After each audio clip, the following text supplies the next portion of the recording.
So we are live. We are live.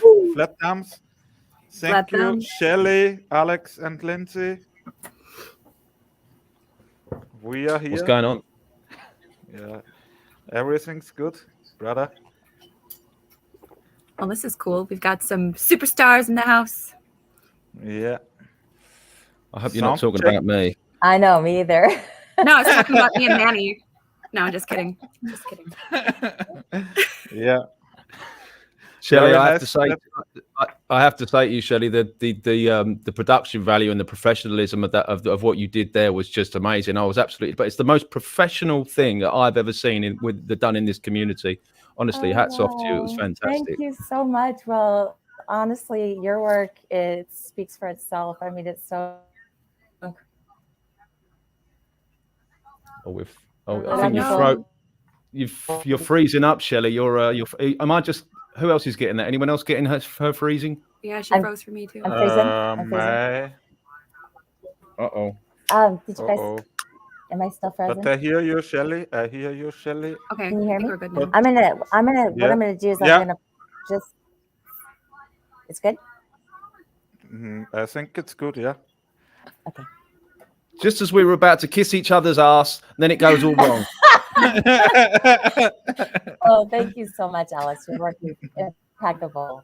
I mean, No, thank you. I mean, I really mean that, because I mean, having my work used in such a professional setting was a real honor, because I've had my work used a lot in YouTube videos and things, and that's all well and good, but to see it used in something that looked like Netflix ready documentary, kind of a National Geographic, so to have it used in that professional setting was a real honor. And I'll just repeat what I said about how professional it was put together. And just, because I'm an audio guy, I like sound, so I'm really sort of picking apart the visuals and how professional the camera work is, and how professional the audio. And I'm looking for the mics, like if you've got any like collar mics on the interviewees, and I'm like, how are they micing this up? Were you using boom mics? Because the quality was amazing. Oh, she's gone again. Dang it. No, Yeah, she's gone. Okay. Lindsay, we have Hippie Shake and Brian Evans in our chat. Welcome to chat. Shelley, maybe you have to jump in again. Yeah. When you're going on about the fantastic audio and quality, and well, Yeah, typical, isn't it? technical difficulties. Sure. And Oh, look at my fat belly through this tight t-shirt. That's not a good look. oh, you are looking great. I've got to suck my belly in for this. Alex, this was one of my first t-shirts I ordered from you. Oh, she's is back. it better? I Yeah, changed it to yeah. a different network, so hopefully it's better. Yeah, Sounds yeah, way better. Oh, Yeah, I wanted sure, to say thank you so much to Alex, because without him, I mean, his music is so professional, and it just means a lot to hear that. So I wanted to make sure you heard thank you for that. Thank you so much. No, you're welcome. Thank you. It was. I sat here with three of my flat Earth buddies, and there's not a lot of flat Earthers around here. I'm in Spain, so there's not a massive English community around me. So finding flat Earthers around me is tough as well. There's not many blue dots around me, but I've got like 3 or 4 flat Earth friends, and 2 of them came over. And there was 3 of us, and we rented it on Vimeo, and we sat here and we watched it in the studio. I've got a big screen here. We've got an incredible sound system here. So we got so it's like a cinema sitting here watching it. So we were just like, whoa, this is amazing. Obviously I was very excited to see my music, and particularly at the end, and when you're in the car and I was listening to the quality of the music, I was like, damn, that sounds so good. So I was really impressed with it.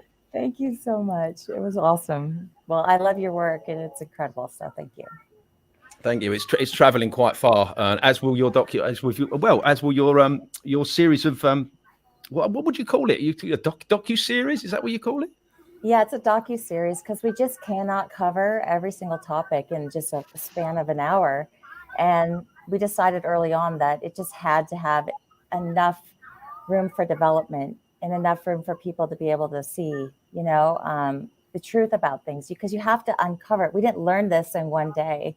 And so we just realized we really wanted our community to have the voice and to really tell our side of the story. In order to do that, we had to make it this ongoing season with no end, really is what it comes down to.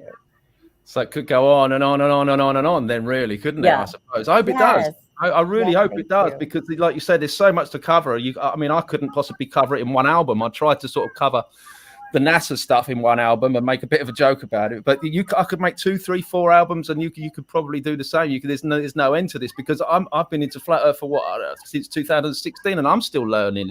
So, and I still want to make more music. I want to bring Flat Earth Man back and do some more stuff, because I could sing about so much stuff. I want to do one about the firmament. I want to do one about the North Pole, and you could just, it's never ending, isn't it? It's never ending. So I think we'll never be bored. It's never ending. And I think too, like with Lindsay, even her background, I mean, I'm diving right now into the whole Tartaria and how we've been lied to in our history. And just this thing it's the rabbit hole that never ends, So I totally agree that you could just keep sharing truth. And what I like about this format is the ability to rebut anything. So if we get encountered with any kind of opposition, well, we could cover it in a future episode. And that's really what I want to create, is this platform where it can be a way for us to be able to continue telling our side of the story. We'll see. I don't know if they're going to censor us or what, but my hope is that we can keep continuing to share the truth. So, Shelley, oh, sorry. No, please go ahead. No, I just wanted to say, I don't want to give any spoilers from the first episode of Flatlanders. I really loved it. I rented it. 99 cents well spent. Thank you. It was wonderful.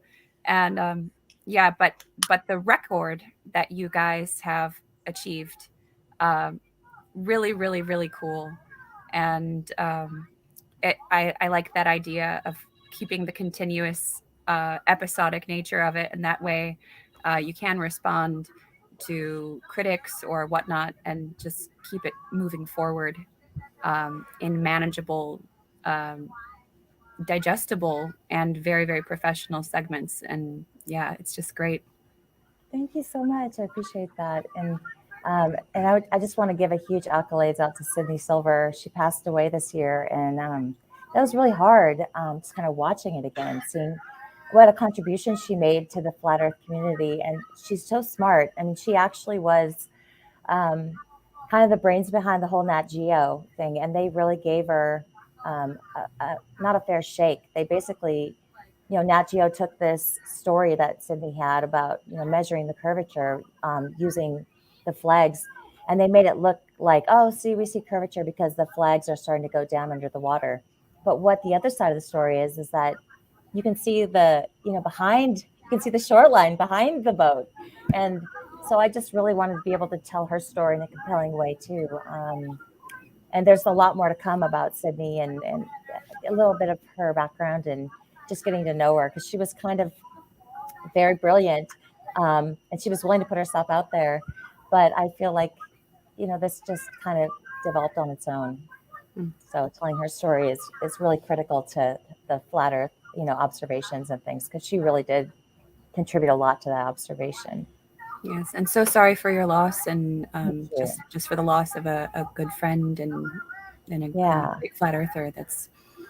So it's for her. Yeah, that's great. Definitely. And then same with Rob Skiba. We were able to get the last interview with him when we went out to take on the world in Ohio, and that was really hard too. And I just want to be able to share our stories about how we came to Flat Earth, but more importantly, the people behind Flat Earth. There's a lot of really great people that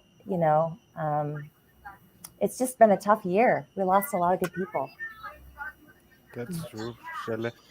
Yeah. I also can say your film is very good, and I thank you that you.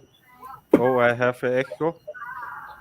I thank you that you sent me the link and that I can watch it. I loved it, Shelley. Thank you so much, Dave. I appreciate that. Yeah, very nice that you're joining us. Lindsay? Oh, yes. No, I've got nothing. Yes. No. No, but what you're saying, Shelley, about the individuals and their stories behind it. I was over at my my mother's house for Easter yesterday, or as I like to call it, family gatherings is like, let's all take turns taking shots at me. Wow. Just, yeah, it's interesting. But my brother's really trying to characterize all people in this community in one little box. And I say, man, you don't even know what you don't know. And Mm. the individual experiences and backgrounds. Why don't you tell a little bit about your background and how you came into this? I think people Yeah. would like to hear if they don't know your story. Oh yeah. So I came in kicking and screaming, and I can completely relate to you, Lindsay, with feeling like you're the total one inside, outside the box, and everybody else thinks that they can categorize us. But my journey started when I was about 12 years old. I went to space camp, and I met Alan B. Shepard, and I wanted to be an astronaut. I knew from that day on that's exactly what I wanted to do. So I spent the next, you know, 6 years of my life as a little girl trying to follow in the footsteps of Buzz Aldrin. And so I wanted to go to West Point, and I ended up getting accepted there. And I wanted to be the first one to walk the moon. And I honestly had no clue, what I was in for, to be honest. I was medically discharged right after graduation. I received a diagnosis of lupus. And that was really what started me down this questioning thing, because I kept running from doctor to doctor and no one could really help me. And they just kept saying, oh, take more and more of this. And every single drug that I took had a side effect. And I was desperate. And at age 27, I literally just fell flat on my face and just was out of answers. And so I prayed and asked for the Lord to show me how to get better. And people started showing up in my life. And it was through, that major obstacle that I started questioning things, because I did get better. And then once 9/11 hit, so I started questioning the medical system early on, because I knew that they didn't have answers. And then when 9/11 hit, it was like, oh my God, this is insane. How we could all fall for something when we know that the government completely lies to us, but everybody bought this whole, two towers hit by steel buildings, hit by planes that, demolished it, and, the speed, record free fall speed. And so that was a huge awakening. And then actually my husband at the time in 2010, he rented this video called The Funny Thing Happened on the Way to the Moon. And he started telling me about it. And I was absolutely like, you're nuts. There's no freaking way that this is true. So please just quit talking about the fake moon landings, because I'm not going to believe you. And then in 2010, he actually passed away. And so I never really continued to go even think about, the moon landings. And then it was Rob Skiba who actually started talking about this flat earth stuff. And I was friends with him. I loved his work. I thought he was brilliant on the Giants. And so I was really just dumbfounded, because here he was this brilliant man who was a helicopter pilot, was in the military. And I had that connection of, understanding like the way they train your mind, And so I thought he was crazy. And I went out to prove him wrong. And then as I started, doing some deep dives, I was like, oh my God, you have so many points, that's a good point. That's a good point. But so that was my journey to flat earth. And then I just never looked back. And I realized that we completely live in a world based on deception, and everything that they tell you is inverted. It's probably the opposite, even though they can commingle truth, So that was my journey. And when I saw Behind the Curve, and I saw what that guy Logan Paul did, I was just pissed. I was absolutely just pissed, and I thought, this is not right, because they're completely painting us in a box, and they're saying that this is how flat earthers are, and that we proved ourselves completely wrong, and that I was just done. And I thought, there's no way we're going to let them get away with this. And so it started as a rebut to Behind the Curve. And then it was like, well, there's no way we can do this. We've got to tell our story. And I was just able to get some really amazing testimony and evidence from the community. And so I thought this would be a way to kind of share that truth. So. Wow. That's a beautiful story. Thank you. Thank you for sharing. It's amazing how much censorship that we're up against when you've got people like Logan Paul and he's got all his Disney backers and financial all the fight and the behind the curve as well. You know that was pretty well funded deception as well. So that's what we're up against, and let alone all the globe propaganda that's out there. And now they've spent billions and billions and billions deceiving us, and here we are, a bunch of people that are just waking up to this, and none of us are really wealthy. So we were all putting our own money into it. So these people that pop up and say, you're in this for the money, you're in this, you're kidding. You are kidding me, right? It's Right. a joke. So yeah, we've got a hell of a mountain to climb. But at the moment, flat earthers are crushing it. I mean, the amount of content that's coming out now is just amazing. I think the more and more people obviously wake up, the more and more people get inspired to make content, and it creates this creative burst in people. I think you'll find that flat earthers are predominantly creative people anyway. So when they wake up to this, they're like, how can I do something, what I'm good at? For me, music, for you, obviously filmmaking, other people, books, and other people, true snacks, have you seen those things? Everybody's putting their own creative spin onto this. So we're like a flat army at the moment, and I'm loving it. I can't wait to see what the next year or two brings. It's definitely it's the year of flat earth, they said in the next level trailer. That's right. Yeah, I can't wait to see. When is that out? Do you know when the release is? Friday the Friday. 22nd, Flat Earth Day. Nice. I'm really looking forward I to love that. So it. that's another example of somebody just killing it, just bringing out a really good documentary. I know he's really good, Hibbler, at production, so that's going to be fire when that comes out. So yeah, and, Absolutely. I love his work. I think he's doing a really great job. He has put so much heart into his work, and you can tell that he's very talented, and he thinks his things through, and I love that. And so his trailers are amazing. I don't know who he gets to do his voiceovers, but I love it. It's really good. Yeah, Friday. Great. The cool British sounding female voice, I think that's Victoria Rachel, isn't it? His girlfriend. Yeah, I think so. Yeah, she's got a beautiful voice. She Nice. make cool shorts, Lindsay. Yeah. That's amazing. That's amazing. Yeah, and right now I'm at Flat Earth Pizza in Nevada. I'm wearing the hat. Yeah, and Very Ryan cool. Walker, I met him. It's kind of weird. I met him in 2019. He had reached out to me on Facebook, and he said, "Hey, why don't you show your first premiere at Flat Earth Pizza?" And I was like, "Oh, okay." Well, I was happened to be out on the Salt Flats, and a friend of mine lived in Reno, and she was like, "Excuse me," she was like, "Why don't you go meet me at Flat Earth Pizza?" And so I'm like, "Oh, definitely, let's go." So we met and walked through the door, and I met Ryan, and I was like, "Oh my God." And as I was talking to him, I wanted to know, like, tell me about Flat Earth Pizza, tell me about your story. And as I'm talking to him, I'm like, I freaking know you. I didn't know him I didn't really know him at Facebook, but we grew up together. And it turns out that he and my husband played soccer, and Wow. I dated one of his really good friends, and we went to church together, and we sang in choir tour. And so when I was just like, how is this even freaking possible? That I would meet him here. And so we've been working on Flat Earth Pizza since COVID hit, which is, we all know, is a bunch of crap. But and they were completely harassing him about, you got to wear a mask, you got to you got to do all this stuff, and we never wore a mask. We basically didn't make anybody wear a mask. And Very good. Yeah, and now he's opening another Flat Earth Pizza down in Southern California, and it's just growing, and it's such a great platform for people to hear about, truth. And they come in and they have amazing food. And he went to New York and studied with people up in Staten Island how to make really good pizza.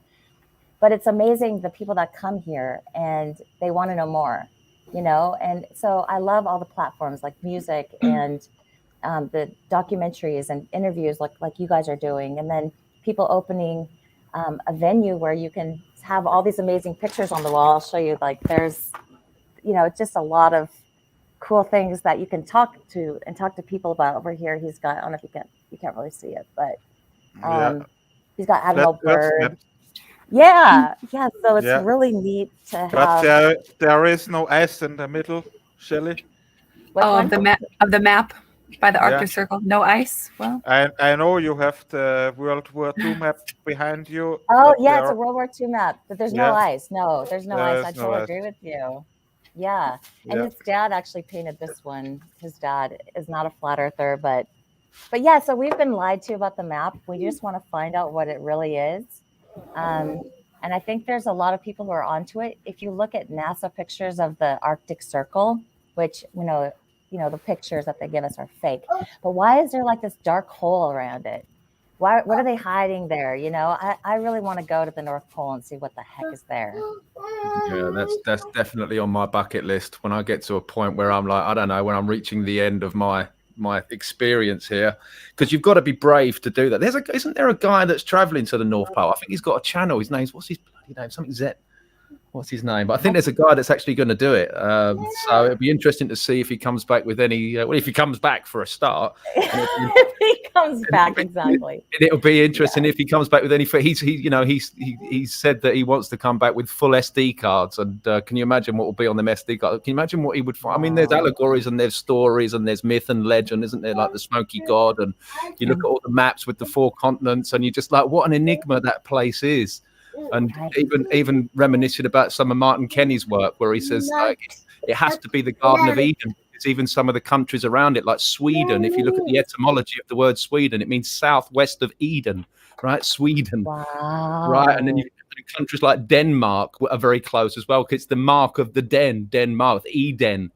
So I'm convinced that all of civilization started in the center and worked its way out. And I think as you get closer and closer to the center, you're getting closer and closer to higher consciousness. Maybe there's a higher energy there. I don't know, but man, I would love to go there one day just to see. I mean, those northern lights, they got to mean something. It's like enticing you in. It's like come here. This is, it's like compass, right? What does a compass mean? A compass. Oh, wow. Right? So it's a huge enigma to me. Like in Spanish, like pasar means come in, pasar, come pass, right? So come pass just means there's just something there. I would love to see it one day. I think it might be the escape of the Matrix or something like that. I don't know, but I love to. I think so too. I love to think. So just to open my mind to what could be there. This magical world that could be there. Would you like to say hello, Rolly? Hello. Hi, Rolly. Hi, brother. You want to give some you want to give some flat thumbs? Yeah, you do. That's great. That's great. Yeah, Santos has the message from the StreamYard link. I told him now jump in.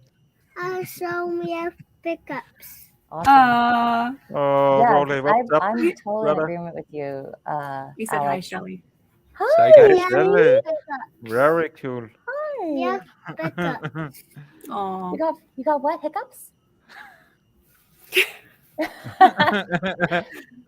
Yes, I know where everybody wants to go to Australia. I mean, not Australia, Antarctica, where they're trying to just say, oh, we'll go to Antarctica, we'll go there. And I think Antarctica is actually an island. There's part of it that's an island, just like the North American continent. So like you have Hawaii and different continents, or not continents, different islands off of, America.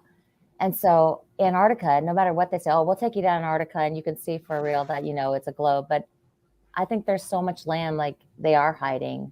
And I would love to go, but my real bucket list is the North Pole too, because I agree with you. I didn't know that about Sweden. That's mind blowing. But I do think, Mount Meru and Eden and those 4 little rivers that go forth from that, it's like, what are they hiding there? And why is there a big hole there on pictures that they supposedly say they took from satellite, which we know is all bunk. But what are they hiding? I think it's spring water. Sorry. I think it's spring water. What's coming out? Spring water? Yeah. Yeah, but it's the purest of the pure, probably, isn't it? God. Yeah.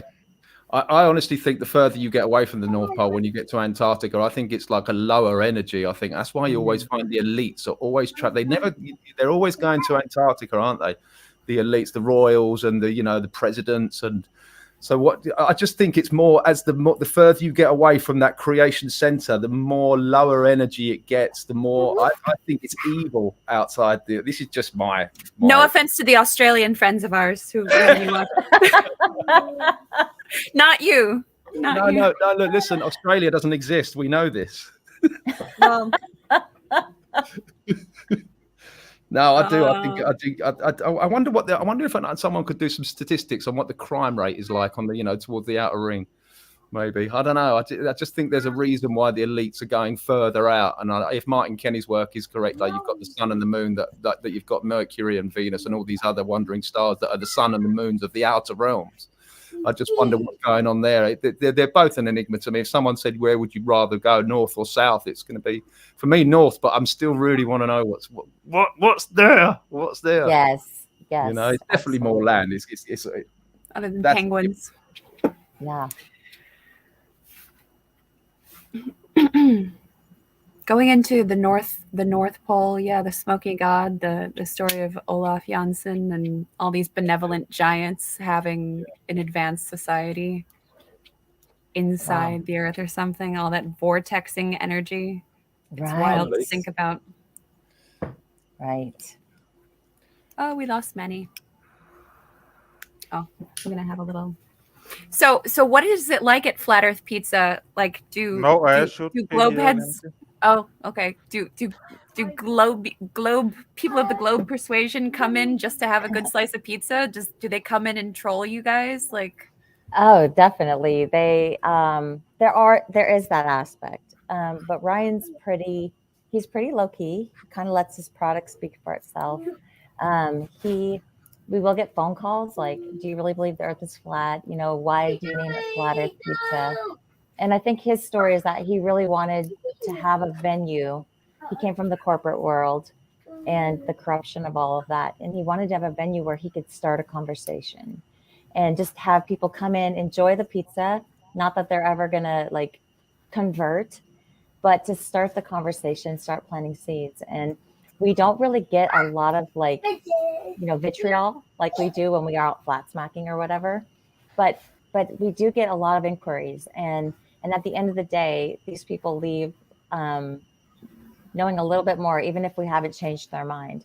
And people are nice face to face as well. On the internet, everybody can hide behind a screen and their keyboard, can't they? But when you're face to face with people and you're just being polite and you're coming from a good place with good intent, with good energy, you don't get that nastiness that we've all experienced online. It's a different world when you're face to face. Absolutely. I mean, that's a really good point. People do genuinely, when they see your intention and your body language and that you really just want to share something that everybody thinks is crazy, but you have a point. And so I do love that about this place, and that it's a venue where people can meet and gather consistently. Not just a one event a year, but a place where people can say, hey, I want to know more about the flat earth. And we actually have converted some people to being like, and then there's these flat earthers that come in and they're from the closet, you know, and they're like, hey, I love the name. I love that. That's amazing. I'm like, wait, are you a flat earther? And they're like, yes, of course we are. And then I found that there's a group of 4 people that came in here and they were family flat earthers. And it was like so amazing to hear their story about how, you know, they don't really go out and advertise. They know it's true. And so I think that's a lot of people, like you said, this is the year of flat earth. There are a lot of people who are flat earthers, who just haven't been, their platform hasn't been something that they want to just go out and share it with, you know? Do you think we're going to see like a mass awakening in our lifetimes? Do you think? Yes, Alex, I do. I think that people are waking up and the elite know this. And that's why they're throwing these COVID things at us, all this stuff to try to shut us up, keep us 6 feet apart, mask us. I mean, it's all this symbolism of how they're trying to suppress the truth, no matter what. And so they throw out this narrative of COVID, and that you have to stand 6 feet apart, and you can't get close to people, and you can't talk to people. It's very wicked.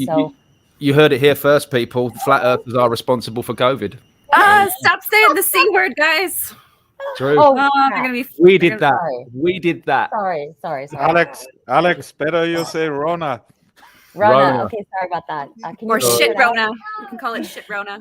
Sharona. Or baloney 19. Shit-demic. My shit Rona. My shit Rona. Yeah. But Yeah, it's not new for me when I get this track, Alex. You know. Sorry. That's not good. No. COVID's real. COVID's real. Take your vaccine. Safe, health. What are they called? Safe and effective. Now you said the V word. There's no winning here, guys. Oh, Yeah. Speaking of which, the future of YouTube. What is going on? They are just pulling out all the stops. They are shitting on everyone, strikes left and right for speaking the truth. Even things from a year ago, it's like YouTube has nothing better to do than to comb through the catalog of all the truthers' videos and all these strikes for medical false information. It's a lot more difficult when you're doing live streams like this to dodge the censorship algorithms. But if you're doing music, I'm kind of lucky in a way. If you're using sarcasm and comedy, I'll use Awaken with JP channel. That's a good example. He's got like 500,000 subs. And he's getting the truth out there, but he's being funny with it. He's being sarcastic. And when you use sarcasm, you're saying all the things that the algorithms want to hear. Of course, take your vaccines. They're safe and effective. Oh, wow. Obviously, because you're using sarcasm, it slips right by the algorithms. Like my last song, Big Pharma, for instance, that was very carefully written because I wanted to dodge the algorithm. So I sang it from Big Pharma's perspective, step right up, come get your juice, And so that's why it still remains on YouTube. I mean, it was demonetized because of the visuals were quite disturbing. So I understand that. But I think if you're using comedy, sarcasm, humor, satire, that kind of thing, you can get away with it. And I can plan what I'm going to say before I put it into a song. With a stream like this, we're just sort of, freestyling and things slip out, as you've seen. So it's a lot more difficult to dodge the algorithms when you're doing something live like this. But I think the way to dodge the algorithms is to be sarcastic. But they also give me a strike of Big Pharma because I loaded it up with my microscope video, Alex. Oh, wow. I told you this, brother. Yeah. Because I make a microscope video from the salt water you have in the PCR test. And you know this yes, video, I remember. brother? I remember now. Yeah. On my Truth Seeker 2 channel, the video is still online, but on my Truth Seeker channel, they kicked me. Wow. Was that for copyright because you took Alex's song or medical false information? No, medical false information. Damn. Well, my song "I Told You So" was taken down from YouTube because I mentioned the C word and said it was a hoax. And so I had to mute. You think Rona was a hoax? Yeah, well, I had to mute that line and then re-upload it. And when I re-uploaded it with that particular line muted, they accepted it. I know for sure it was that line, but that gave me a strike. I know. Wow. Well, so I'll have to be. I'm sure now it's like a competition for me now. Like, how can I outsmart the algorithms? I'll just say everything I want that they want me to say, but I will just say it comedically and obviously visually. I can show the people what I really mean, little wink and a nudge kind of thing. So, because I want to stay on YouTube because that's where the people are that I really want to reach, because if I go to Rockfin, I'm kind of preaching to the choir. Everybody on Rockfin knows this stuff anyway, and BitChute and all these other, you go to a normie and you say, what's Rockfin? They wouldn't have a clue, or BitChute or Odyssey. They don't know those platforms. So I really want to stay on YouTube because they're the people that need me the most, as arrogant as that sounds, Right. No. Right. It's the people who have a shot of stumbling upon you on accident. That's where all the normies hang out. That's where they hang out. And I get criticism as well for selling my CDs on Amazon. You shouldn't be using Amazon. It's, it goes against what you stand for, and they're a big beast corporation. I know, but if all the truthers in the world stop using Amazon, they would still be there, and they're not going away. And I see my album a Trojan horse in the beast system because normies do stumble upon my music and they find it there. So having my music on this platform, this truther platform, no one's going to find the normies are not going to find it there. So I kind of see myself as a glitch in the matrix there. So that's why I still use YouTube, and that's why I still use Amazon. I'm just trying to, do it smart so I still remain there. But I have had my fair share of censorship. It's like a game for me. Yeah. That's I think the where future of YouTube is. Go on. I think that's a really good point. The future of YouTube is that they're not going away. They just want to make us go away. And so if we can just have those little windows and glimpses and pointers to like your other channel or whatever. I like what Karen B is doing. She makes an announcement on YouTube and says, hey, for more information, head over to Rockfin or other platforms that aren't censoring. But ultimately, look, if we were just stupid and we were just going to go away, because we're so dumb, then they shouldn't worry about us. The reason that truth isn't, it's dangerous. They call it dangerous and all this stuff because because we are making headway. We are making waves that the truth can't be stopped. And so they want to try to prevent it all through the censorship and, giving you copyright strikes. And they're desperate, to try to like hurt everybody who's actually making a wave. So I am thankful for the other platforms out there, like what's that one that's like Telegram or whatever. Yeah, Telegram. But ultimately, I think it's just a matter of time before they really start doing more and more censorship. I mean, we have a little window, and ultimately people are going to have their own platforms, like start their own YouTube stuff and have their own server, because they'll just take it down. Even I heard about that one guy from Rumble or something that he was taken down, that his content, I don't remember exactly, but they shut down his servers. The people who hosted his servers, like they shut him down. So I don't know where this future is going to happen, but I think we're short-lived as far as being able to have platforms. Ultimately, it's going to be the one-on-one and getting the We're going to have to learn how to host our own websites and have our own servers, which none of us really know how to do. Right. I'm even suspicious about Telegram, because I don't know if you saw the meme going around, or that the founder of Telegram is a guy by the name of Durov or something like that, and he's a member of the World Economic Forum. So the founder of Telegram is one of them, right? So that got me thinking, well, what better way to monitor the resistance than to put up a free platform like Telegram, which works brilliantly and it's all free. And when something's free, you're usually the product, right? So I'm suspicious of Telegram, because what a wonderful platform that is for them to see what all the truthers are talking about. So I lost my train of thought there, but yeah. Yeah, no, I agree with you. I think we all have to learn how to do our own web stuff and be able to have a platform to host our own stuff. Yeah, absolutely. Definitely. Yeah, but what happens if we're using a server, service, and they're all of a sudden they're told to shut us down because they've been told that we're like right-wing extremists or whatever. It's just so we really got to start taking our power back and hosting our own platforms and stuff like that. So yeah, Alex. Yeah. You made me the wet version. Oh yeah. That's the what's that one? The Chicago Mirage one, isn't it? Yeah. Yeah. I think Dave's bought every one of my T-shirts pretty much, haven't you, mate? You know, I'm money, bro. Yeah, well, it's You have many. I have personas. all your T-shirts. I was searching for the flat one you are wearing now. I'm not allowed to. I'm not allowed to sell this one anymore. This is copyright. Obviously, it's a take on the Feeler logo, so they banned that straight away. Wow. Yeah, from It's the an car. old school one, but I like it anyway. Yeah, I love it. So, Manny, would you like to show the folks? I wanna show Alex new song for Martin. Oh yeah. Cool. Alex, can you share the screen? Are you set up for that, Alex? I can be. I'm a bit of a newbie on these streams. I don't do many of them, but and it will show. Right, share screen. There you go. Select window or screen. StreamYard, entire screen. Is that right? Yeah. And you also have to bring in the sound. Did I do that? Maybe I did. We'll see. Can you hear this? Can you hear and see this? We can see We experience. see it, Alex. You can see, yeah? Yeah. Sure. I'm assuming this video you wanted me to share this one. Yeah, I love it. See, Martin, my internet is terrible when I'm streaming. Yeah, look.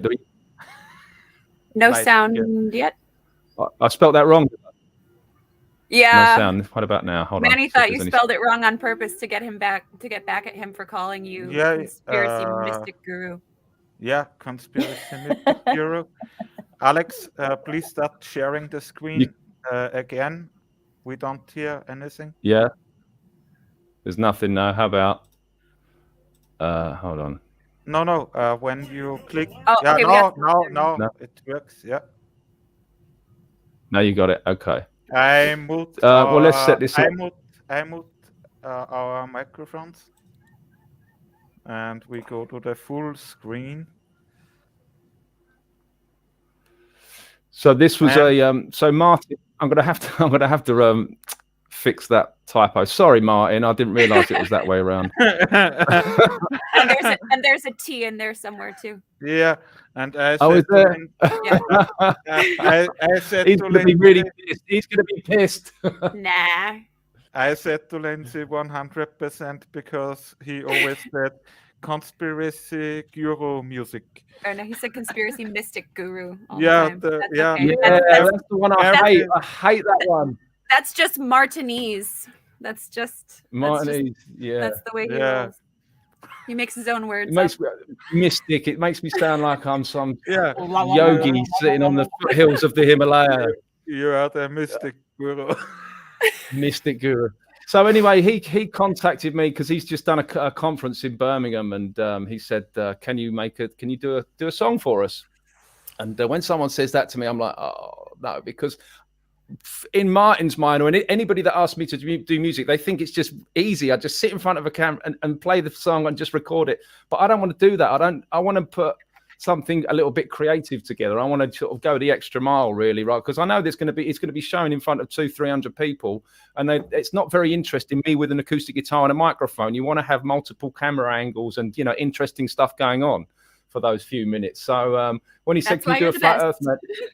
Well, thanks. It's just I don't do anything sort of by halves, really, if you know what I mean. I just like, I want to put a creative spin on it. So it kept me awake for weeks. Like, what am I going to do? Am I going to do this? So anyway, I eventually came up with the idea of, because I don't have a bunch of competent musicians around me. It's just me. I've really struggled to work with other musicians, and it's really difficult to find competent musicians. So I thought, well, why not just have a video where there's 5 of me on bass, me on harmonica, me on percussion, me on piano, and me on vocal, doing all the harmonies and everything. So I thought, if I could put that together visually and just sing one of my old songs, that should go down quite well. So I listened to the song 10 times or more. Manny, I'm not surprised, bro. I'm not surprised. But the conference was in Birmingham in the UK. So I know Birmingham. I know a bit about Birmingham, and I made a couple of jokes about the Birmingham. Well, you'll see anyway. Let's hope I didn't piss them off too much. But so this is what I did for Martin at the conference. This was aired on Saturday, I think it was. So let me know if you want me to turn it up or anything. Yeah. Oh, Flat Earth Man in the house, and we got the whole gang. Sound is good. We got Flat Earth Man over here on harmonica, and we also got Flat Earth Man over here on the bass guitar. Going on. And Flat Earth Man over here on the piano, and Flat Earth Man over here with some bongos and things.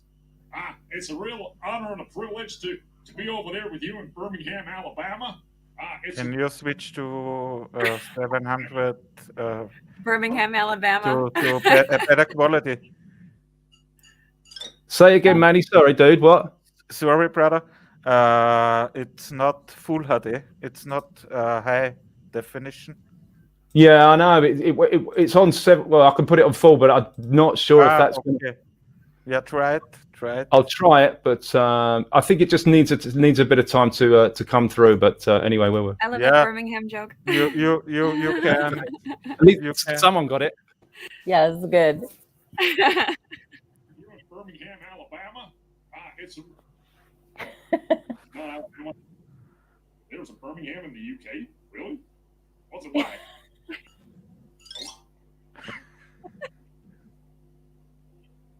That's Birmingham in the UK. Oh my God, those poor people. Well, I'm sure they all got those real pretty accents, and they all talk real nice and thick. They don't talk nice at all. 1, 2, 3, 4.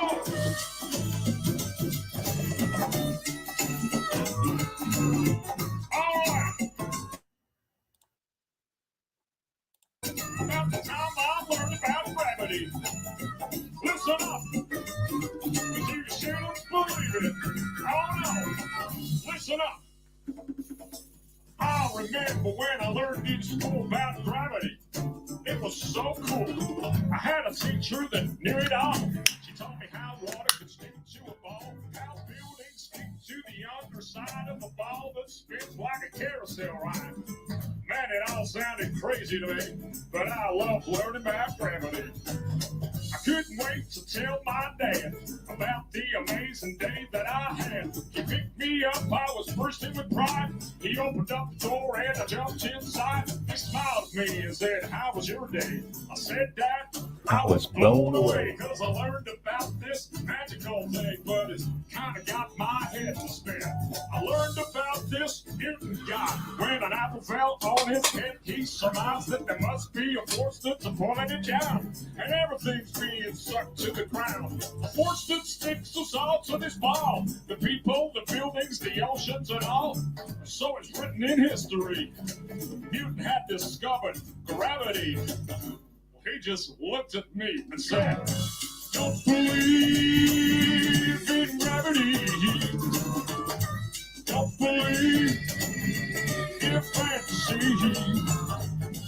Don't believe how the theory's all it is.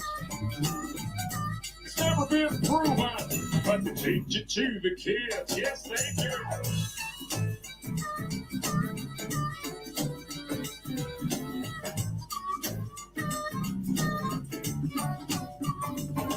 Well, my dad felt a little bit sad for me when I mentioned that word gravity. He said, "Have a little independent thought. Question what you just been taught. I mean, how the hell can a ball of spins make a force so strong that sucks everything in? Yet birds and insects fly unaffected. Gravity must be so selective. Think about it logically, because that don't make no sense to me. You gotta question all those preachers preach, question all those teachers teach. You see, gravity is just a bunch of bull. That Newton guy's just a lying fool. These guys like Newton shouldn't be trusted. Their Freemasonic lies have been busted. In fact, my boy, it's density, and that's why things fall down, you see. An object always falls to the ground if it's heavier than the air that surrounds. If it's lighter than air, then it'll rise. It'll keep on floating up to the skies. That's what's known as buoyancy, and that makes more sense than gravity. So let me hear you sing it one more time, people. Don't believe in gravity. Don't believe in fantasy. Don't believe how the thing is. It's never been proven, but they teach it to the kids. Yes, they do.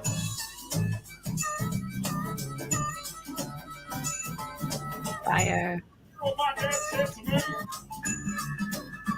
He said, "I'm sorry, son, for bursting your bubble, but that kind of thinking can get you in trouble. These theories they try to put in your head, it's all just pseudoscience," he said. "They'll have you believing in all kinds of crap. That gravity nonsense belongs in the trash. Believe me when I say to you, there ain't no gravity, and that's the truth." Well, my daddy made me think that day. He made me think in a different way. I did some thinking for myself, and I put that theory back on the shelf. That gravity crap is indoctrination, not truthful, trusted information. People need to wake up and see that there ain't no such thing as gravity. Let me hear you sing it one more time, boys. Don't believe in gravity. Don't believe in fantasy. No. Don't believe how theory's all it is. It's never been proven, but they teach it to the kids. One more time. Don't believe in gravity. Don't believe in fantasy. Don't believe how the theory's all it is. It's never been proven, but they teach it to the kids. Beautiful! Thank you so much, people. Flat thumbs, Martin.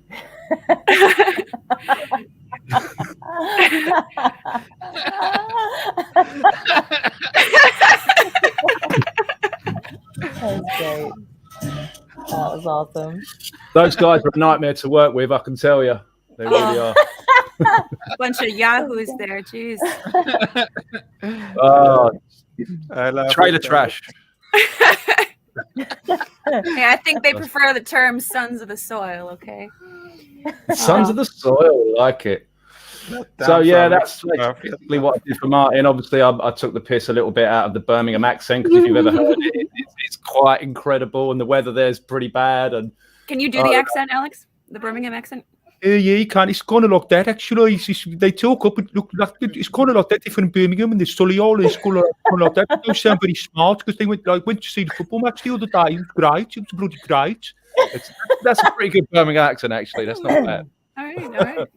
Sounds So, yeah, like that's what we Hollandish. Like in Holland, yeah, great. maybe. Yeah. Aw, Oh, that very slaps. nice. That was great.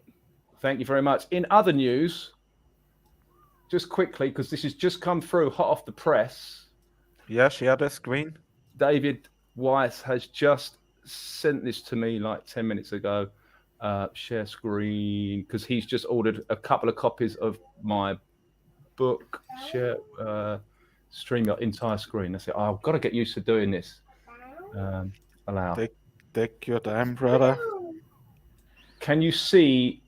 All right. Yeah. So they've just turned up. This was literally just went on Amazon a couple of days ago, Manny, as you know.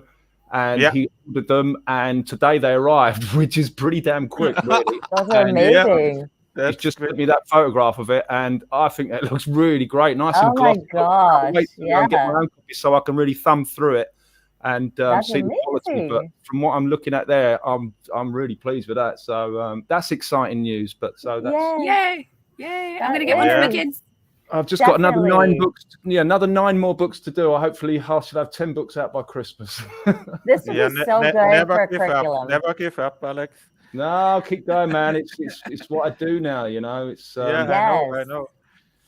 That would be amazing if you could come up with a curriculum, some kind of flat Earth curriculum for like homeschool moms and things, because we don't want to teach our kids, the traditional crap. We want a place to be able, and that's such a good venue to be able to show kids pictures and stuff. It's beautiful.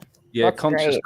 I've always said there's not enough conscious music out there, and the same with conscious books, and particularly conscious books for children. I mean, the elite are always targeting the kids, aren't they? They love to do their satellite or ISS link ups to school children and all that. They love focusing on the children to mold their minds. They get the kids from all angles, and then with the fantasy crap about talking dinosaurs, being your friends, and dinosaur kisses, and all this tripe, all this. Yeah, so we need to counteract that. So we need to make a book called "Dinosaurs Are Bullshit." Right? That's the adult. That's the adult title. It's a working title. Yeah. But you know what I mean? We have to counteract it. We've got to fight fire with fire. So yeah, I think we need more conscious books, and we need more conscious music. We need more conscious everything out there, don't we? Really. So I think a book. I mean, I never thought of putting my Flat Earth Man stuff into a book. Never occurred to me until David Weiss says, "Why don't you put it into a book?" And I'm like, "Oh, dang!" Now I have to admit, David Weiss had a good idea, which I hate. What about Alex? What about an album that's specifically targeted for kids? Because kids relate to you naturally because of your energy and your honesty and stuff. But it's also sort of a higher level for older kids. But like, yeah, I know what you mean. Yeah, I know what you mean. Like, so really, sort of going for the what's the word, like, because I think there's a certain age group of children that like my music, sort of 6, 8 upwards, that sort of stuff. But you're thinking more kindergarten sort of book. Yeah, because that's when they start in with the Globe BS, is like in preschool, basically. That'll have to be a job for someone else. I'm a bit busy at the moment. At the moment, sure, but yeah, maybe that's a job for you. Yeah, maybe. Yeah. You know what? Actually, when someone said to me, like, do a book, I'm like, how the hell would you even start? I wouldn't know where to start. So we called on the community, and some guy, Lao Sing, helped us. Bless him. Shout out to Lao Sing. So he helped me sort of design it all. But now going through the process with him, it's actually pretty easy. Particularly when you're doing children's book, you just think of a story and put it you know, and if you're any good at Photoshop, or you can go on Fiverr and get illustrators to do it for you. And the actual uploading process, you create a PDF, you upload it to KDP, which is the Amazon Kindle service, and it was actually really straightforward process. And I should be able to knock out a book every 2 weeks, given, you know, now I know how to do it. It's actually quite straightforward. So I would encourage anyone to do it, because it's not that hard, really. If you can write a story, you can write a book easy. Oh, we've got a good comment here from Vigo. He says we need to stop calling them elites. We should call them parasites instead. 100% Vigo. True story. Right. Yep. That's a good point. I found this today on Facebook. Look, Alex. Yeah. Can you see No. the Freemasonry hand? Oh, look at that. Look at that. Oh. No, he's doing the Star Trek hand. He's doing live long and prosper. Oh, Nanu, but- Nanu. But No, it's no. Freemasonry. Morgan Mindy. Nice. No. Is that, No, that theirs too? someone's going to take it out of context now, aren't they? Someone's going to take me doing that, take it out of context, and write a video. Shill. Look at that. and very glitchy, Alex. Very glitchy. Keep my hands behind my back. I need a straight jacket for when I'm doing stuff like this. So the best way is flat thumbs, brother. Yeah, I like that flat thumbs. It was good. Yeah. So, oh wait, I can't wink anymore either. No, you I love winking. can't cover one eye. Lindsay, are you crying now? There's no winning. No. So what are they saying with that article, Manny? That it's just a hologram projection up into space, but Oh, wait. I will bring it up into in. fake ass space. So, a doctor goes to the international swimming station. Yeah. Swimming bubbles in space. Yeah. Look how glitchy. That guy this looks is. like Bill Gates a little bit. Yeah. I also think so, Lindsay. You can read it better than me. Okay, October 2021, NASA holoported flight surgeon Dr. Joseph Schmidt into space while his physical body remains safely planted on planet Earth. The sci-fi sounding tech, which is an amalgamation of the words hologram and teleportation, saw Schmidt joined by Fernando de la Peña Yaca, the CEO of Alexa Aerospace, which is an organization that helped develop holoportation equipment. Our human entity is able to travel off the planet. I Nice. I feel sick just even listening to it. Wow. Yeah, I know, Alex. Nice And CGI shot No, here. satellites or satellites. But Yeah. this is crazy. He is Wow. crazy. Ah. I only can laugh. So that's supposedly how it looks to their eye, because it looks like he's in front of the world's shittiest green screen to me on Earth. Yeah. Yeah. Yeah, you have a better green screen lens. Yes, I do. And yours is pretty shitty. Hey, hey now. I don't It's care. It's got the very melt funny. behind me. The melt. Yeah, they've got to throw up their little hand signs, haven't they? They've got to do it. Yeah. Yeah. That's crazy, Alex. Oh, also in the news this week, this is the first time in 30. So apparently, Easter, Ramadan, and Passover all occurred on the same day, Wow. and that supposedly only happens once every 33 years. And I was like, Oh. I hate that. 33 They throw that years? out there every Yeah. time. Yeah. Freemasonry. Right. What the fuck?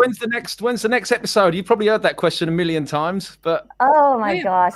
answer. Yeah. So hopefully in the next few weeks, we're going to have the second episode out. And, the reason for the delay on the first episode was just we had so many people pass away. And we really wanted to make sure that it's crazy. Rob Skiba and Sydney Silver. And then it's just been a real bummer, because we wanted to keep developing their stories and continuing to do more observations and things. So hopefully, to answer that in a shorter answer, is hopefully the next 4 weeks. That's the goal. So I'm not getting much sleep these days, that's for sure. And I'm sure you can relate. It's just a labor of love and just making sure we do it justice. Yes. So.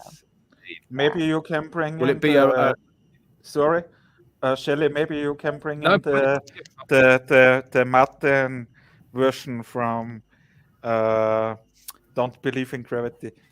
Oh my gosh, that song is beautiful. I love all of your music. I'm losing my voice. I love all of it. Especially love Yeah, but what's your favorite song from Alex? well, I like I Told You So. I mean, that one is just so freaking amazing. It has just that rock and roll vibe and the blues. I love it but everything I love. I mean, of course, We Never Went to the Moon. That's another favorite. Don't Believe in Gravity. I mean, there's just all of them. They're so catchy. My kids sing it, It's just like you talked about. It has that stickability. And and I love how you can tell a story through music and it sticks.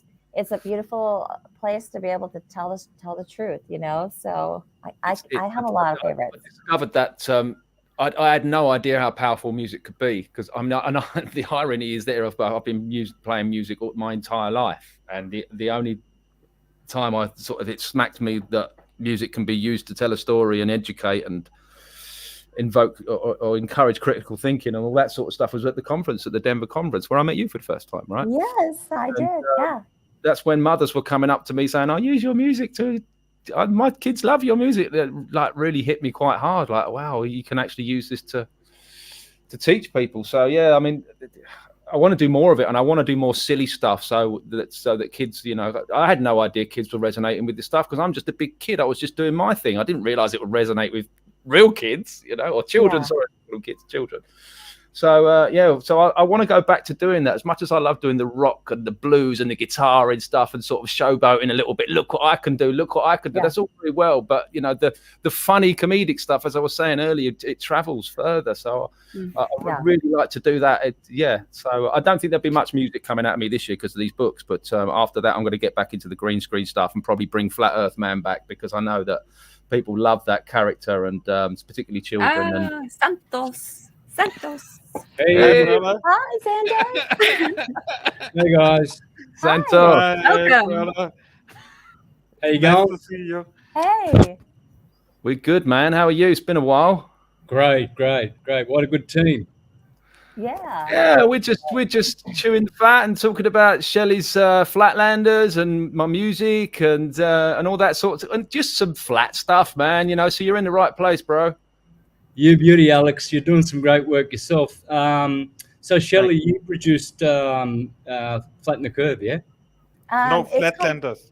Flatlanders. Although Flatten the Curve is a good one too. I mean, there's just so much out there right now that I love how this is exploding and people are being able to showcase the truth and different platforms and reach different ages. And so, Flatlanders is a series that it's a series that we want to keep going so that we can tackle a lot of different topics and really just get everybody from the community involved and be able to share their journey to Flat Earth. And we have Jay Tolan, who's just a brilliant, I'm sure right? I mean, Jay Tolan, superstar.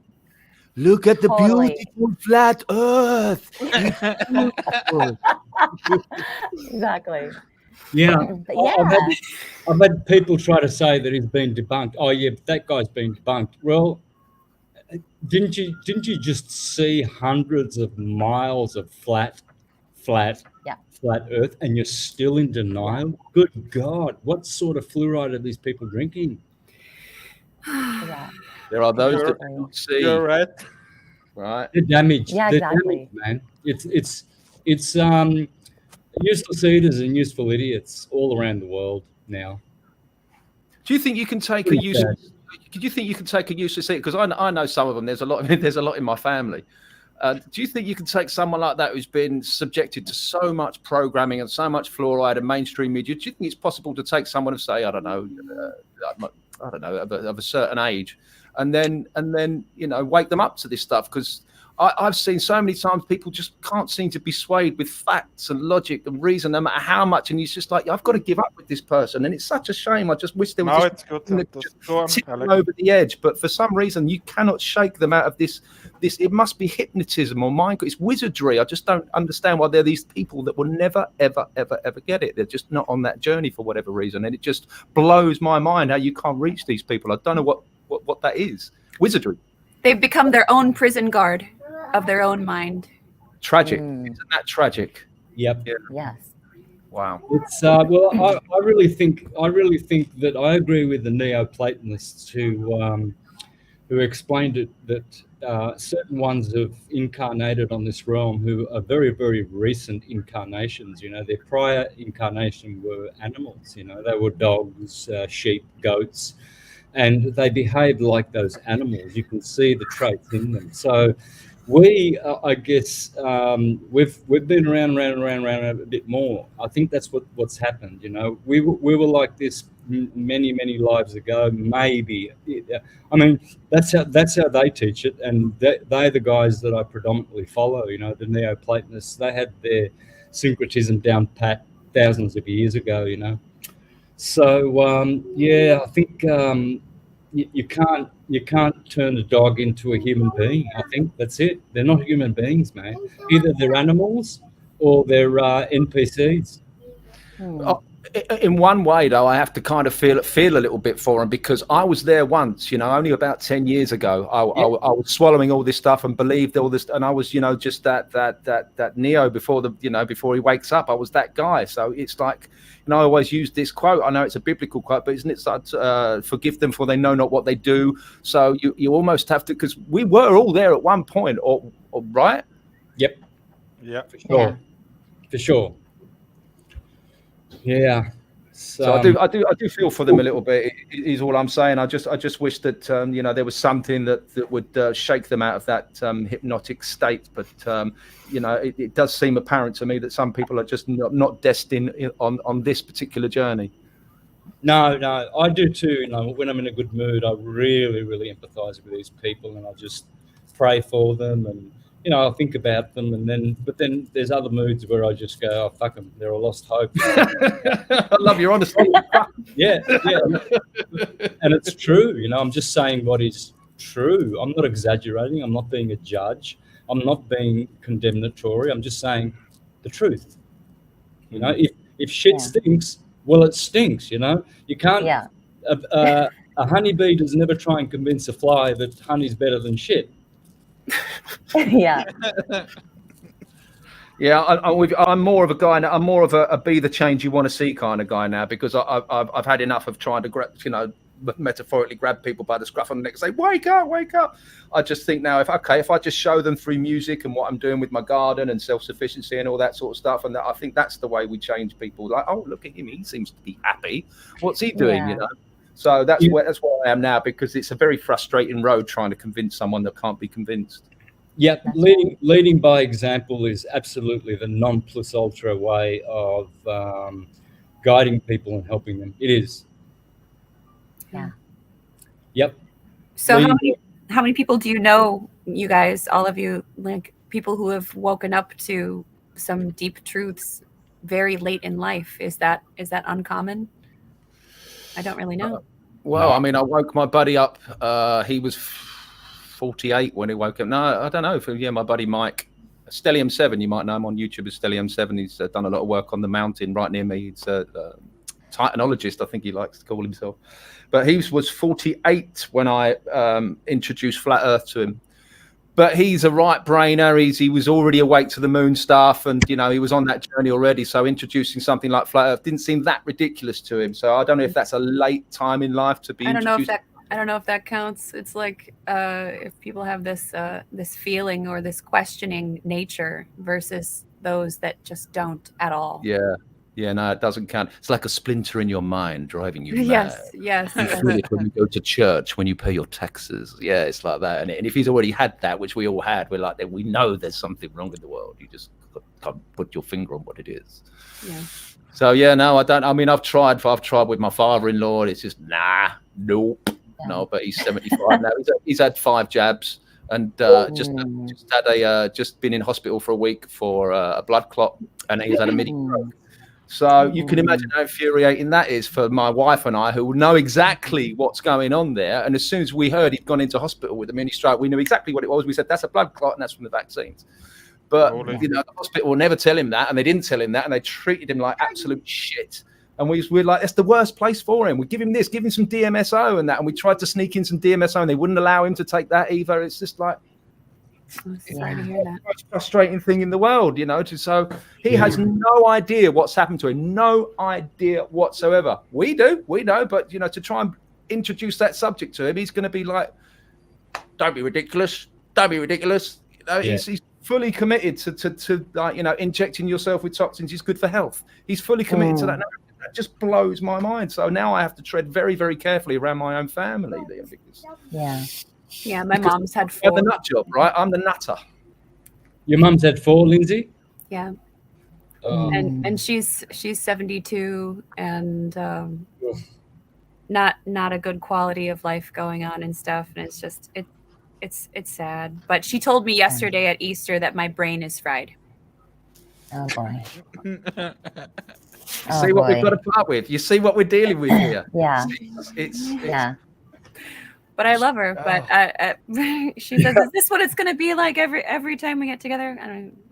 Yeah, that's up to you, I guess. Yeah. You know, if you ask me questions, I'm going to respond calmly. I don't lose my mind, and I don't yell. But when I get into discussions with people, they're swearing, they're raising their voices, they're calling names, they're getting very angry, they're growling at me. I'm like, hey, you know, I just look at them and say, I see how you feel. I feel for you. And that makes them even angrier. Yeah, I bet. Yeah. It's not them. It's not them. Go on, It's demons. Yeah. Demonic possession, guys. It's 99% of the population are demonized. It's demonic possession entities. Yeah.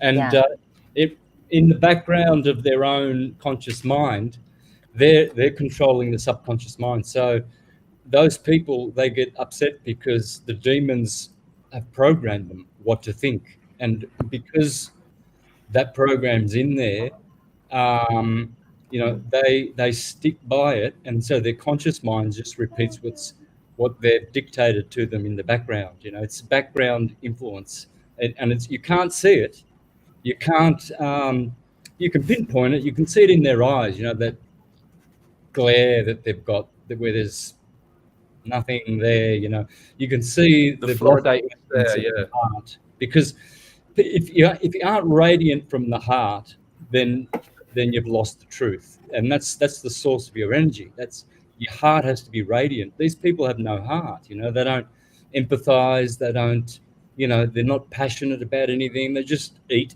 and poo and go to work and sleep, and that's it. Those 4, you know, eating and pooing is basically the most, you know, most active thing that they're engaged in. It's overeating as well. It's not just eating. These people overeat until they gorge their face, till they're full, you know.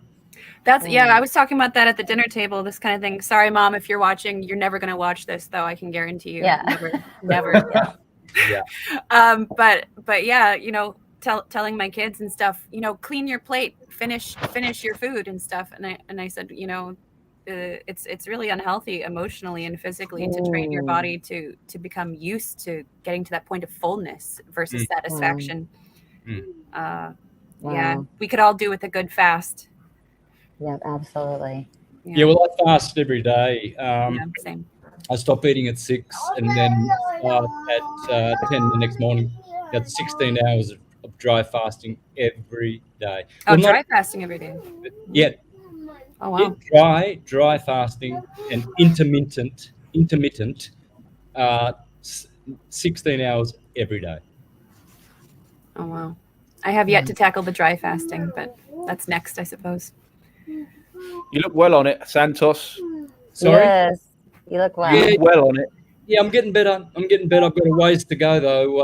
I've done 2 liver flushes, Andrea Moritz liver flushes in the last 2 months. I'm doing one again on Thursday. I'm doing a massive parasite protocol.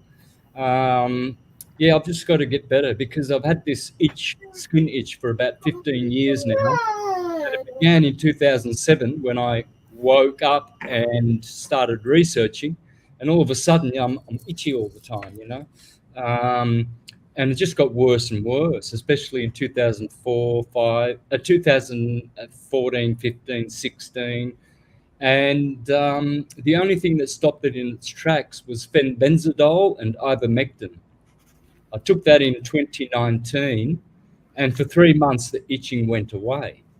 So now the itching turns up here and there a little bit. It's very mild, but I know that it's due to mostly radiation, because they send all the bad frequencies through my computer, of course. I protect myself. I've got, I wear these things. That's a protection. This here is, it's got crystals in it, stainless steel. It's got crystals on the inside, and it structures the water in your body. Then I've got my massive orgonite pyramids that my niece made for me, crystal grid all around, you know. But, you know, there's always going to be a bit that'll get you. It's interesting you talk I about bet you've got an EMF reader, haven't you? Yep. Yeah. Fenbenzidol is a known, I don't know if I could say it, the C word, cure. And I've also stumbled upon it with a friend of mine who's cured, can I say the word? Cured the C word using the fenbenzidol. And so it's interesting, what they call it is called Panicure C. And it's almost like the truth in plain sight. And they've done so many research studies that it doesn't necessarily have to be those things, but that we're so full of parasites, and through the chemtrails and everything. Can I say chemtrails? I don't know what I can say anymore. Sorry. I'm so sorry. Look up, Alex. Yeah. And so I love what you're saying, is that we have to do a lot of our own personal cleansing, intermittent fasting and all that. I know that helped me a lot when I was diagnosed with lupus, and magnets too. That's where I met you, Santos, at the magnet seminar with Jamie Lee. And he's done a lot of good work for helping to get people the word out on how you can structure your water using magnets. And but I think we're all being targeted with these parasites, and we have to be able to figure out how to get rid of them. And that's how a lot of people do it. Yeah. Right. Yeah. Essentially, I think the best way is to add herbs like wormwood and black walnut hull, you know, in your weekly regime. Have one of those teas, you know, keep killing their eggs, and then do fenbenzidol and ivermectin for a couple of weeks, then leave it alone. And every 6 months, just keep on, because that is, it's critical. It's, you can't not deal with parasites. You have to. It's like having a shower. You know, you've got to have showers. You know, you've got to brush your teeth. You've got to clean the inside as well. You know, so if you add a lot of alkaline foods to your diet. I follow the Dr. Sebi diet, which is the alkaline diet. Now, if you do that, parasites cannot exist when you in your body when you are alkaline. They die. That's it. You've modified your terrain, and they're no longer welcome, and they just flush out. It's just the key is to alkalize your body. So I use hydrogen water. I've got a really expensive Japanese hydrogen, molecular hydrogen. Structured water. Yeah, well, it structures it, but then I've got a magnetic spinner, which Manny put me onto. So then I structure even more. And then I've got the terahertz wand, and I put the wand on it for about 30 seconds. And that water's miraculous. Have you heard of the terahertz wand? No. I'll show you. Okay. It's living water from Victor Schauberger. Oh, yeah. How do you get it? How do you order it? Shelley, I will send you the link later, okay? Okay, thanks. Sure. That's the terahertz wand. In this part here, there are crystals. Ooh. And here they produce 3,000 hertz. So essentially it's music, and it bathes your cell with music. It's only 350 US, right? And made in China, but this technology is like a med bed, portable med bed, and you can just turn it on and put it on your let me turn it on. Sure. Santos, please send me the link where you get it. Well, Now you can send it to me later. I can hook you up with the guy who will sort you out with that. Yeah. So see that? Yeah. Oh, wow. It's blue. Now that's been helping my eyesight, because I do 10 hours a day on the screen, for 20 Yeah. years. Oh, So wow. you can do your third eye, you can do your crown chakra. What it does is it generates stem cells. Yeah, you are looking blue where you. Yeah, that's awesome. That's cool, Santos. So That yeah, is cool. yep. My cats would love that. Oh yeah. That's an enlightened laser pointer. They love a laser Laser. pointer. Yeah. So you said that's 3,000 hertz. Now I'm thinking, has 3,000 hertz got any relationship to 432 hertz? I wonder if there's any kind of sacred Yeah. geometry or numerology in there somewhere. I bet there is. Of course. Yeah. So Shelley, did I meet you at Jamie Lee's? Yeah, remember we were up in, I heard you talk. It was when those big fires were happening up in, I forget the name of the town where he had that big magnet seminar. And Was that Philo? I don't know Philo, but it was that gentleman who was teaching us about how to heal with magnets. Yeah, and how you place them on your body. Yes. Boonville. Yes. Yeah. Yep. I think it was 2019. Yeah. 2019. Yeah, and I Yeah. heard you talk, and awesome stuff. Really, you're the one that taught me so much about red and blue. The red pill, blue pill, red light, blue light. Gotcha. The Republicans, the Democrats, like just so much of the programming was really intriguing. Yeah. Yeah, it's a red and blue. It's a red and blue universe. Yeah, it's red pill. Yeah, Alex. The electric universe is red and blue, and the magnetic universe is black and white. So black and white, black is dielectricity, the field. Magnetism is the other half, which is the active motion part of the field. So black is rest, white is motion. And when they rub together, when they start doing this, then they produce a hybrid energy called electricity, which is temporal, hybrid, and completely inferior to magnetism. In fact, magnetism is 10 billion times more powerful than electricity. Magnetism is spiritual, electricity is physical. That's why they destroyed the Tartarian magnetic free energy system and created a disgusting, horrid electrical grid. Wow. That's a good point. I found a video today about free energy, and I will bring this in. It's a short video, 2 minutes. But please check this out. You can find it on my Truth Seeker 3 channel. And I also will bring in the audio. I hope it works. Can you hear it? No. Nope. Listen again. No audio? Super soft, maybe. No. Okay, wait. We need this video with audio. So Yeah, those fidget spinner things are everywhere. That's a cool. no, it's free energy from a magnetic motor. Mhm. Wow. But I think fidget spinners are demonic, because look how you have to hold them. You have to hold them like that, right? Well, Santos, I yeah. sent this video to you. Bildschirm teilen, Bildschirm freigeben. Audio. Now it's with audio. This speak is in German language, but it's very cool. So please check this out. Can I just quickly learn Now, German? now you have audio. Yeah. Alex, can you hear? Yeah, it? yeah. Check this out.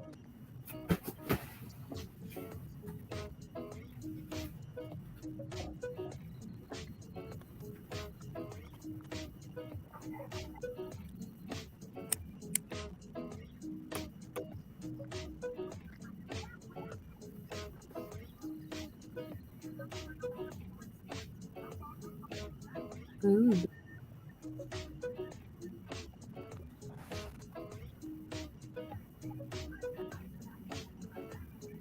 Wow. There you go. Yeah, brother. And nothing would stop that. I had this model years ago when I was a young man. I applied that technique there to high-speed trains. Listen. Russischen Erfinder, der einen ganz simplen Magnetgenerator in den Vorderreifen oder in den Hinterreifen eines Fahrrades setzt. Die treten einmal an und das Ding läuft. Und er verkauft das sehr erfolgreich.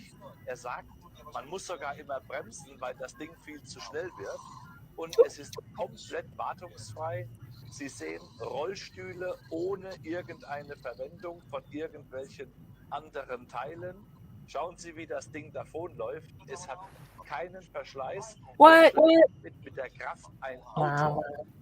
Schauen Sie sich diese Dinge immer an und fangen Sie an nachzudenken. Denken Sie darüber nach und fangen Sie an zu schreiben. Schreiben Sie an Ihre Politiker. Schreiben Sie an die Menschen, die uns ständig erzählen, wir müssten Atomkraftwerke bauen, wir müssten andere Kraftwerke bauen. Wenn ich diese Technologien sehe, frage ich mich, wieso es überhaupt noch Mofas gibt, Verbrennungsmotoren, wieso wir nicht mit diesen Menschen Kontakt aufnehmen, diese Dinge herstellen. Und da kann jeder bequemen Fußes, er schubt das Ding an. Ja, haben Sie das gesehen? Haben Sie das gesehen? Very cool. Oh, cool.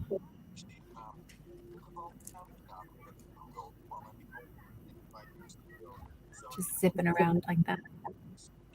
Haben Sie gehört? Indien ist der erste Markt, ja. Wir sind anscheinend hier zu blöd dafür und verdrecken unsere Städte und können solche Dinge nicht einsetzen. Wahrscheinlich gibt es hier eine zu starke Lobby von Erdöl und dass der Spritpreis schön hoch bleibt und wir uns zu Tode arbeiten müssen, um immer diese Dinge zu bezahlen. Yeah, could one of our lovely mods take care of that? We're not doing that with guests that we have in our show. No. Yeah. That's Do what? Free energy, Alex. No, we've got some bullshit in our comments here. Sorry. Wait. Don't worry. No, don't bring it on screen. Just. But yeah, I caught every word of that in that video. I don't know about you guys.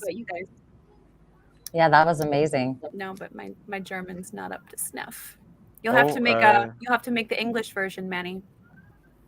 Yeah, I will do this, but they said free energy is good. They ain't wrong. Oh, flat earth. No, Oh don't. shit. Just don't go there. Yeah. So, is that all it takes is for people to realize that we have this technology and it's incredibly doable? Gets suppressed every time. Yeah, Look it's at amazing. the water-powered car, researching. right? The guy that invented the water-powered car, he didn't last very long, did he?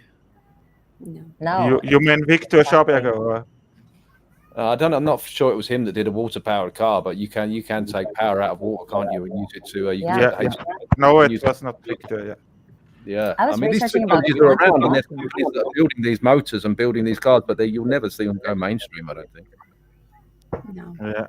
Yeah, I was researching about quantum locking and how you just need a magnetic field with a conductor. And they were able to make this thing spin, with cold. And you guys have probably all seen it with where they would get the magnet really, really cold. And then they would have this, or the conductor really, really cold. And then they would lock it quantumly to where it would continue to be perpetual. And I think it was that, how we see it upside down where they put the conductor underneath that magnetic field with dry ice. And so there's so much hidden from us that they've burned all those books. I think just even in the Vatican, they had all these books that they burned because there's so much truth that they're hiding from us. Wild. Yeah. That's what we're doing.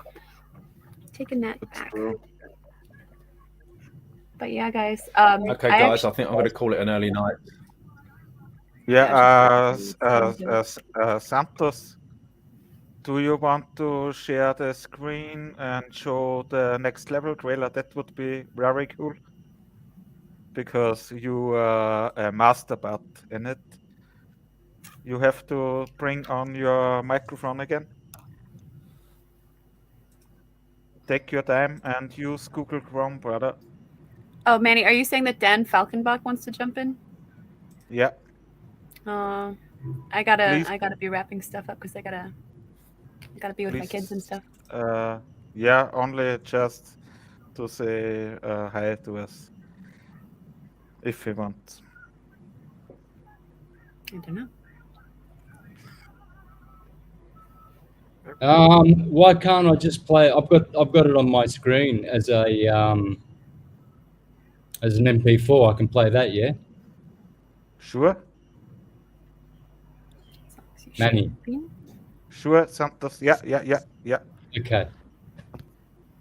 Because the trailer is amazing, you know this. Santos. Oh, the newest Yes, one. it's so good. Yeah, the next level. Yeah, it's really good. Yeah. Yeah. T-minus 4 days, 5 days. All right, you ready? Yeah, I have you here, Santos. Yeah.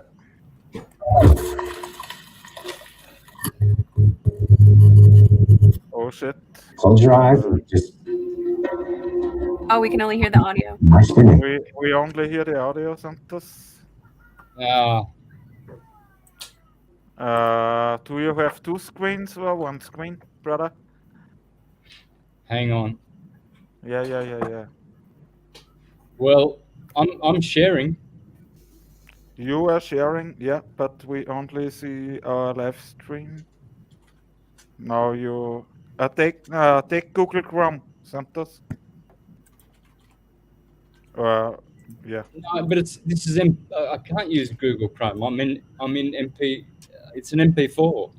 Yeah, here I've got it queued up in YouTube. Here, do you want me to do it? Hey, hang on. How about this? Tell me if this works. Yeah, Lindsay, please send Daniel the link. Can you see that? I don't. You have to click share the screen, Santos. I've done it. Please try it. Please try it again. Okay, share screen. What about now?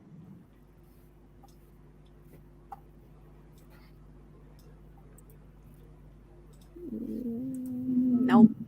Nah, it's not working. I will bring in the video, okay?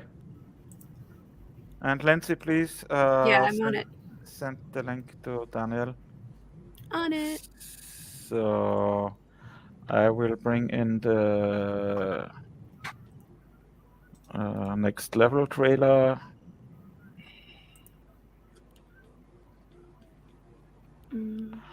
This should work. So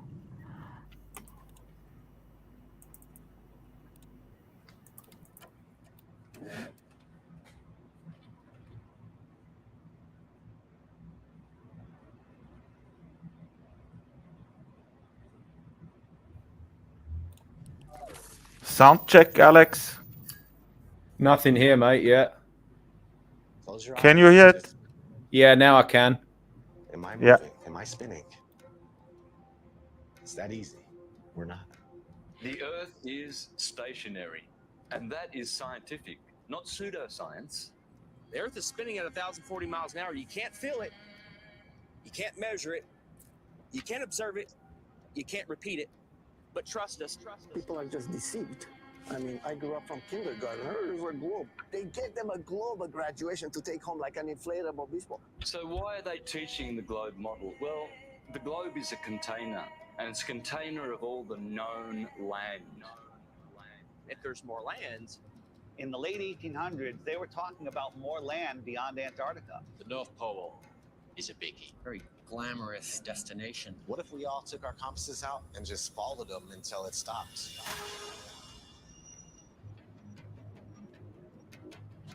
Oh, it is that far. Oh my God. Wake up. What if we can truly become free? They needed a new model because they wanted a new world order. Open your eyes. The physics of water is to find and maintain level. This is the year of flat Earth.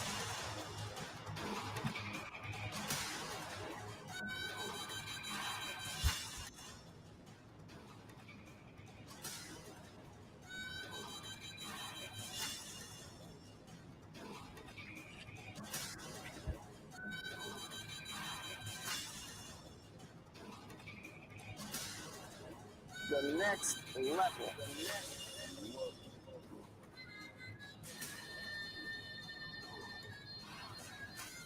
The heliocentric theory is bullshit. Get ready for the next level. The next level. The truth not to be stopped. Santos, you're a rock star now, man. Yeah. Good. That's true. Yep. I love it. I love it. I love that good production. I love that dramatic production. I love that well put together, well thought out, some talent behind. That's the stuff that resonates with people. That stuff that's not no offense to people putting stuff on YouTube. I'm kind of having a go at myself here. Those videos that are sort of thrown together, but good camera work, good production, good transitions, really great audio. That's the stuff we need more of. 100%. Yes, I agree. Yeah. Good So quality stuff. I will send now the StreamYard link to Daniel Falkenbach. I sent it to him, Manny. Okay. Why he is not here? I don't know. So I'm running out of weed here. So I'm either going to say goodbye, or I'm going to go and roll another one. So I'm probably going to duck out in a minute. Just saying. Thank you guys so much. Please stay with us, brother. No, man. We gotta. It's getting late. Yeah. Yeah, it's getting a bit late here. It's past my bedtime. It's just about time for me to go and get my little one from public indoctrination camp. Yeah. Shelley, you don't, or maybe you hear it now the first time. I will be part of level 3 from Sean. You're going to be part of level 3. Nice. Yeah, you know this, Alex. You was that's awesome. That is awesome. You was the first adult, I think so. Yeah, Dan in the chat. I had sent it on Facebook Messenger from Lindsay Ashcroft. So yeah, maybe look for recognize. Lindsay, brother. Only jump in. If you're Dan Falkenbach, then that's where I sent it. That's great. The more we can get this truth out there on so many different platforms. I mean, this is what it's about. Just completely inundating people with the truth, and that's all we can do. So I'm happy for you. That's awesome, you guys. Thank you so much for having me on. This was great. Sure. It was a pleasure, Shelley. Thank much you so love, much. everybody. Thank you so respect. much. Thank you. Till next time, Shelley. Okay, Let's do a five-way. Oh yeah. Woo! Okay. It's flat. Awesome, guys. Thank you so much. Take care. Have a good day. Ciao.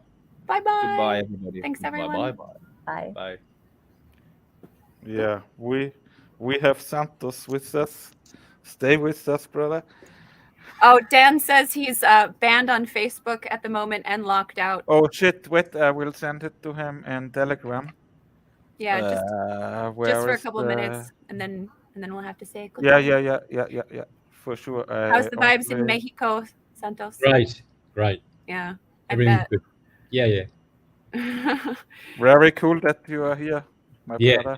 Mexico is just a great place to be. Everybody that comes here loves it. Yeah, I'm afraid that if I come there, I won't come back.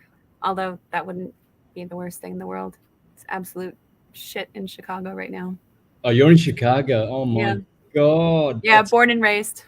Falkenbach, look in your Telegram. That's blue as can be. Yeah, it's Chicago's in Cook County, and everyone calls it Crook County. That sort of gives you an idea of what people live through.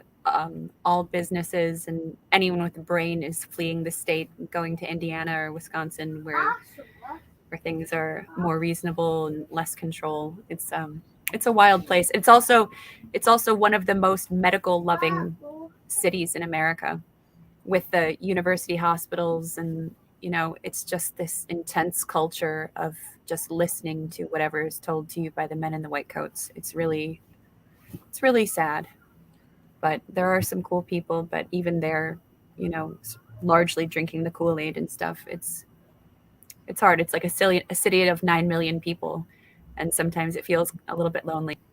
Yeah. Yeah, right. Man, oh man.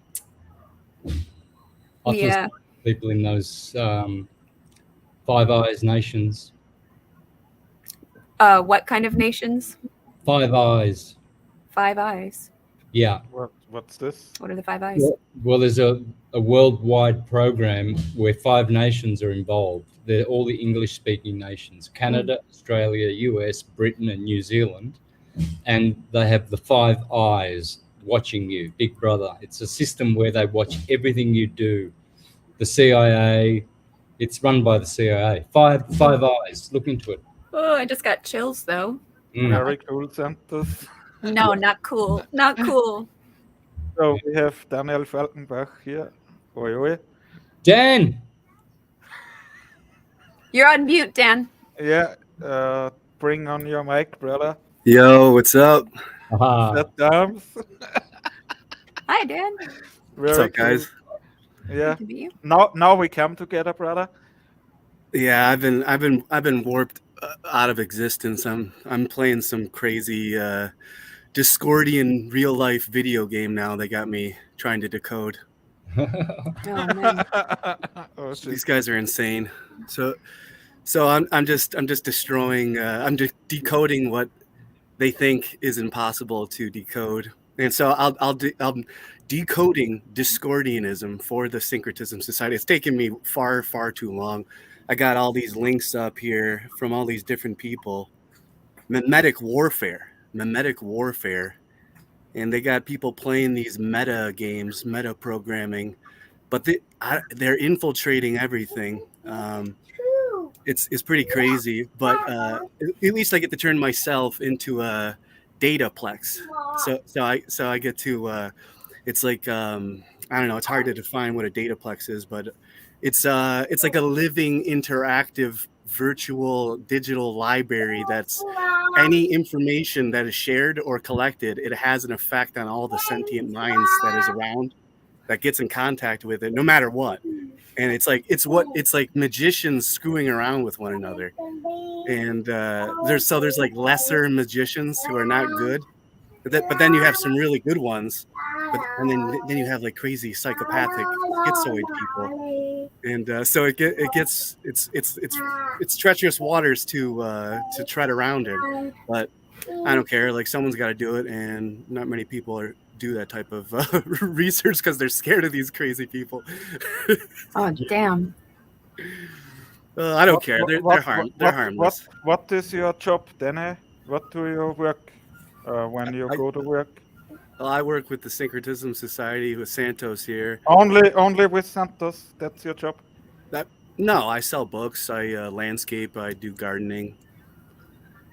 So yeah, I also, like, a service of the Syncretism Society is just talking with people and get a couple extra bucks in your pocket. But yeah, I sell books as my way to get by. I collect books and sell them for. I buy them for 25 cents, or get them for free, or 50 cents, or $1, or $2 or $3 or $5, and then you can sell them for 20, 50, 100, hundreds of dollars. I actually just got these books right here from. These are first edition Admiral Byrd. Wow! Oh, very cool. Actually, this is when he was. I saw this one. It said Commander Byrd. And I was like, oh, Commander. That's when he was not even upgraded to Admiral yet. Wow. And these are pretty close to first editions here. So this goes well with the flat Earth and syncretism research. That's cool. They're hard to. I mean, they're not easy books to get. They're pretty penny to buy online. They're probably $30 to over $100 online to buy. But I don't know what it is with Admiral Byrd, but he is popular in Buffalo, New York. He's popular there for some reason. I don't know what's exactly going. He might have lived here. There's a lot of random famous people that have lived here, like Mark Twain lived here and wrote a lot of his famous works here. A lot of presidents were here. A lot of obviously Freemasons were here. The assassination of a president happened here with what was his name? Woodrow Wilson? Was that him? No. No. Who's the other guy? Was it Garfield? There was a guy who got assassinated here in where I'm at in Buffalo. I forgot his name. Was it Chester A. Arthur? I can't remember. Yeah, Buffalo. I've heard crazy things about that. My mom grew up there as a kid, and her father, my grandfather, was a very high level Mason. He died young. James Garfield. Yes, that's who it was. Yeah. And you also got the pan. I just got these. Check these out. Santos lives then next to you. He's there with you in oh wow. So this is from see, which World's Fair? This is from the see, the Buffalo World's Fair was also here too. In 1894. They actually came twice. There was 1894 and then there was the one in 1904, I think. It was 10 years later. But this is all the designs of the buildings that they had. Wow. This is super rare. I just bought this the other day at an antique shop about an hour away. I found it and I got these ones right here. So there's actually very cool. There's six. I got 6 of these things, and just one of them is $100, and I got 6 of them here, and it shows like the back here. It has all the things that are here. Check this out. Yeah, that was the year after Chicago's World's Fair. Then can you check the original version from Is the Bible from Heaven? Oh, wow, that's a good one there. Because the original one is golden. Yeah. So I gotta go through all. This is the book I talked to you. I sent it to you in the PDF. Yeah. Yep. So I gotta make. See, that's the thing, is that I want to make all these videos for the Syncretism Society, but first I have to read the books, go through the books. I have to go through all those pamphlets and then decide which is the best material to make videos of. And that shit takes a while. It's like I gotta go out, drive to these places, find these rare artifacts. I gotta get deals. I bought 6 pamphlets behind me that I just showed you for $9. Wow. Just one of them cost $95. It's a super rare collectible. Yeah, and see, that's the thing. That's the thing about Buffalo as well, is the World's Fair and the Freemasonic and all the wars that are around here. The Revolutionary War, the War of 1812. There's a lot of War of 1812 stuff right around this area. And the war between the Canada border and the Americans border, because the lakes are all there. The Great Lakes is right where I'm at too, and that's also another. So there's all these different nexus point of all these. It's like, Nikola Tesla as well, right there at Niagara Falls with the first hydrodynamic energized waterfall. So there's it's just endless, the amount of history we got. And the Tartaria buried buildings. There's tons of buried buildings here in Buffalo. And I still haven't made a video of that, but other people have, luckily. But it's insane, the amount of research and how how far back I am on my own research and how much I want to share with people and how much that I'm keeping, not to myself, but it's hard to make videos of all this stuff and to put it all together, especially when you're not. I make everything like the opposite of what Michael, the music guru, he's like he wants good production, quality production. All my stuff, I just throw it together. I don't edit it. I don't have any editors. I don't really make a script. I just think of an idea and then just go off the top of my head, because I know that inspires other people to do the same thing. Like, I know they're like, look at this crazy guy. If he can just do videos and not do it, have any editing, have a low quality video, not really have a script, well, then I can do it. And everybody else is way better quality, way better script, way better production than I do. So it's like an inspiring machine. I'm trying to inspire others, and then they do it, and then I'm inspired by them because they're already better than I am. So it's what's it called? It's like a symbiotic relationship. Yeah. We've got a comment here from Angel Fire 451. Welcome, Angel Fire. Speaking of Niagara Falls, you can see the 6 hotels there some days from Toronto, 42 miles away. Yes, yes, indeed. Well, I'm sorry, guys. I gotta run, but it's time for me to go get my little one. So yeah. But it All was good. nice All seeing you, good, Dan. Lindsay. And I have All right, guys. no idea what. Santos, will Yeah. we say goodbye to the people? And Yeah, man. yeah, all right. That's all fun. Thank My you. my Thank thumbs you. are crooked. Sorry, guys. I got a hitchhiker's thumb. Oh yeah.